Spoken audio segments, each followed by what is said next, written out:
Hey guys, welcome back to my channel, The Sushmita Paul, and I'm Sushmita here. Hope you all are doing great. So finally अब हम लोग यमुना तट पहुंच चुके हैं। यहाँ तक पहुंचने में जितनी ज़्यादा थकान हमें लगी थी, यहाँ पहुंचने के बाद, यहाँ की खूबसूरती देखने के बाद वो सारी थकान हमारी दूर हो गई। यहाँ की सीन बहुत ज़्यादा खूबसूरत थी, बहुत ज़्यादा खूबसूरत। बोट्स बहुत कलरफुल थी और जो यहाँ का सीज़न है, वेदर है, वो बहुत ज़्यादा अच्छी, बहुत खूबसूरत था।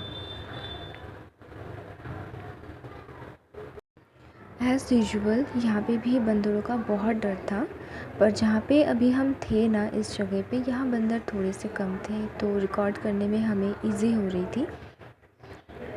एंड यहाँ पे काफ़ी सारे लोग ऐसे भी थे जो किनारे पे बैठे हुए ठंडी हवा का मज़ा ले रहे थे।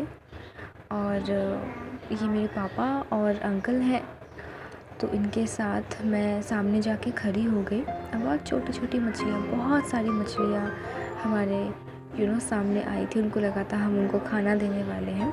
तो उसके बाद वहीं पे बहुत सारे लोग थे जो मछलियों का खाना भी बेच रहे थे। आटे की गोली की तरह छोटी छोटी सी थी, तो वो हम दे रहे थे और वो लोग बिल्कुल सामने आके खा रहे थे। तो बहुत अच्छा एक्सपीरियंस रहा यहाँ का।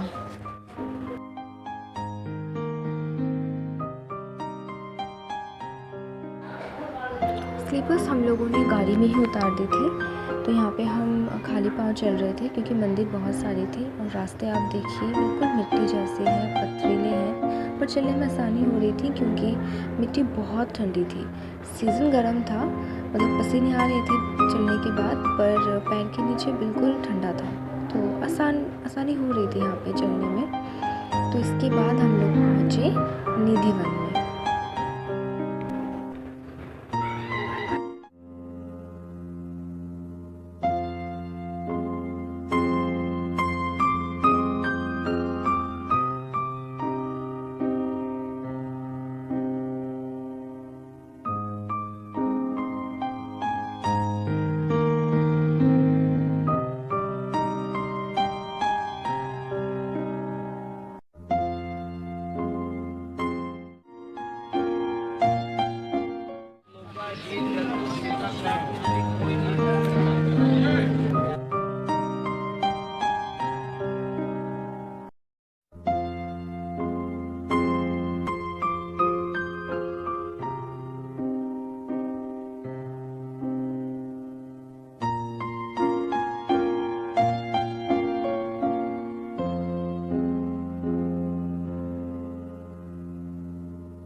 इमोशनल फील कर रही थी गाइस। मैं अपनी फीलिंग्स मैं ज़ाहिर ही नहीं कर पा रही हूँ कि मैं कितनी इमोशनल फील कर रही थी। कि गांव में हमारे गार्डनिंग्स वगैरह करते हैं, तो बिल्कुल वैसे ही नेट बना के एक बहुत अच्छी सी इस तरह से स्पेस बनाई हुई थी और उस स्पेस के अंदर से हम लोग चल रहे थे। एंड दोनों तरफ पेड़ थे, मतलब पेड़ का मतलब कि निधिवन की गोपियाँ। कहते हैं कि जितने सारे पेड़ हैं ये गोपियाँ हैं। रात को कृष्ण भगवान के साथ ये सारी गोपियाँ रासलीला करती है, मतलब नृत्य करती है, पूरी रात रासलीला करती है और सुबह जो जिस पोजीशन में होती है वैसे ही दोबारा से पेड़ बन जाती है। पेड़ थे वहाँ के, उनकी जड़ सूखी हुई थी, बिल्कुल सूखी हुई थी, और उन पेड़ पे ना बहुत छोटे छोटे से बिल्कुल बेबी लीव्स थी वहाँ पे, लेकिन जड़ बिल्कुल सूखी हुई थी। मैंने ये चीज़ें ज़्यादा नोटिस की क्योंकि मुझे पेड़ पौधे बहुत पसंद है। तो मुझे लगा था कि यार मतलब ये कैसे हो सकता है कि बिल्कुल सूखी हुई और लेकिन फिर भी इतने सारे पत्ते आ रहे थे, बिल्कुल न्यू न्यू लीव्स वहाँ पे आई थी।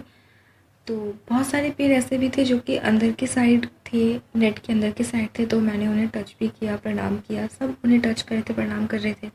सब ने होली भी खेली थी सब पेड़ों के साथ। तो अब आया मेरा मेन इमोशनल का टाइम। इसके बाद हम लोग पहुँचे श्रृंगार घर। तो बहुत ज़्यादा भीड़ लगी हुई थी, हमें पता नहीं था कि आगे कौन सी मंदिर है। हम लोग बिल्कुल भीड़ में धक्का मुक्की में हम लोग जा रहे थे। तो ऊपर लिखा हुआ था कि राधा कृष्ण श्रृंगार घर। तो श्रृंगार घर क्या है मुझे आइडिया नहीं था। मुझे लगा था कि शायद जहाँ पे कान्हा जी राधा जी को श्रृंगार करवाते थे। रेस्ट्रिक्शंस उस मंदिर में भी थी कि हम लोग वहाँ पे फ़ोन यूज़ नहीं कर सकते, लेकिन मैंने देखा कि बहुत सारे श्रद्धालु जो है ना वो लोग फ़ोन यूज़ कर रहे हैं, वीडियोस बना रहे हैं। तो मैंने सोचा कि मैं भी वीडियो बनाती हूँ और मैंने ना फ़ोन को बिल्कुल ऑन रखा था। तो जैसे जैसे हम लोग भीड़ में धक्का खाते खाते अंदर गए ना, तो मंदिर को देख के मैं इतनी इमोशनल हो गई, इतनी इमोशनल हो गई कि मैं मतलब बता नहीं सकती। मेरे रोंगटे खड़े हो गए थे जब मैं धक्का मुक्की में सामने जा रही थी। धीरे धीरे धीरे धीरे मुझे पहले बेड का सिरहाना दिखा। जैसे ही मुझे बेड का सिरहाना दिखा मुझे यकीन हो गया कि ये वही श्रृंगार घर है जो मैं हमेशा से यूट्यूब पे देखते हुए आई हूँ, जो मैं हमेशा से लोगों से सुनते हुए आई हूँ कि जहाँ पे रोज़ रात को राधा कृष्ण जी रासलीला करते हैं, हंसी मजाक करते हैं, मौज मस्ती करते हैं। तो मतलब मुझे समझ में नहीं आ रहा था कि मैं सबसे पहले उस रूम की किस चीज़ को दर्शन करूँ, किस चीज़ को मैं देखूँ। तो मैंने सोचा कि धीरे धीरे धीरे धीरे जैसे जैसे मैं आगे बढ़ूँगी, जो चीज़ें मुझे सामने नज़र आती रहेंगी, मैं उन चीज़ों को बिल्कुल बिना पलक झपके देखती रहूँगी। तो जब जब मैं जैसे जैसे मैं सामने गई, सबसे पहले मुझे सिरहाना दिखा, फिर मुझे बेड दिखनी शुरू हुई। बेड के ऊपर ढेर सारे श्रृंगार का सामान रखा हुआ था, बिल्कुल फैला हुआ था। बेड के उस साइड मतलब उस साइड बेड के मुझे ड्रेसिंग टेबल दिखी। ड्रेसिंग टेबल के पास राधा कृष्ण जी की मूर्ति रखी हुई थी और उसके पास क्या थी मुझे नज़र नहीं आया, मैं नहीं देख पाई। उसका रीज़न ये था कि मैं मैं बहुत इमोशनल हो गई थी। निधि वन में मैंने जब एंट्री रखी तब मैंने खुद को संभाल लिया था, मैंने अपने आंसू रोक लिए थे, लेकिन यहाँ पे आके मैं अपने आंसू नहीं रोक पाई। सो मैं वहाँ पे ज़्यादा देर तक स्पेंड नहीं कर पाई। जितना टाइम मैंने वीडियो में लिया है मैं सिर्फ उतना ही टाइम वहाँ पे थी।